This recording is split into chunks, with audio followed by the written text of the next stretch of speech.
વિજાપુર પાલિકા શેરી મોહલ્લામાં પ્રાથમિક સુવિધાનો અભાવ જોવા મળ્યો। મામલતદારને અપાયું આવેદનપત્ર।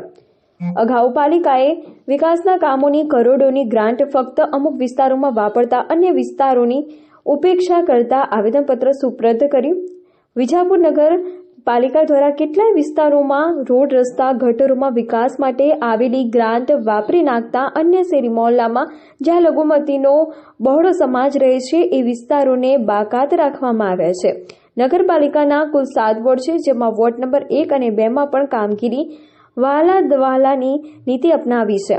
વોર્ડ નંબર 3, વોર્ડ નંબર 7 માં અધૂરા કામ કરેલા છે, જ્યારે વોર્ડ નંબર 4, 5, 6 ના વિસ્તારોમાં કોઈ કામ પાલિકા દ્વારા કરવામાં આવ્યા નથી। ભૂગર્ભ ગટર નાખવામાં આવી છે તે પણ નિષ્ફળ ગઈ છે।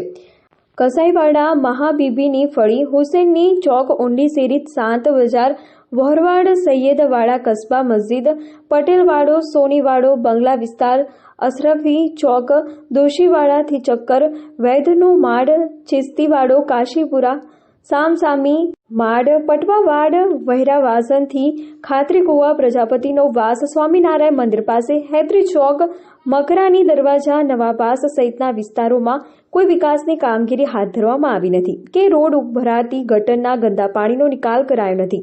સફાઈ કામગીરી કરવામાં આવતી નથી, જેના કારણે રહીશો ઘણા સમયથી હેરાન પરેશાન બન્યા છે।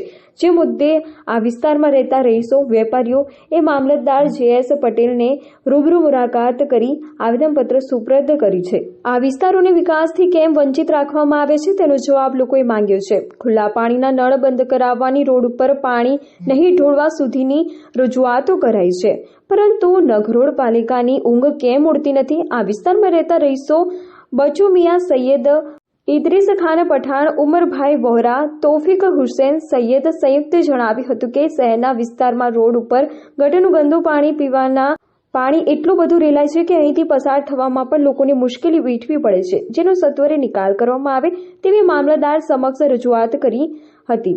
વિસ્તારોની રૂબરૂ મુલાકાત લેવાનું પણ સૂચન કરવામાં આવ્યું હતું। મામલતદાર જે.એસ. પટેલે આવેદનપત્ર સ્વીકારી ઉપસ્થિત લોકોને પ્રશ્નનો ઝડપી નિકાલ લાવવા માટે હૈયાધારણા આપી હતી। જો કે આગામી દિવસોમાં જો કોઈ નિકાલ નહીં આવે તો રહીશો ગાંધી ચિંધ્યા માર્ગે જતા અચકાશે નહીં તેવી સ્પષ્ટ ચીમકી ઉચ્ચારી હતી।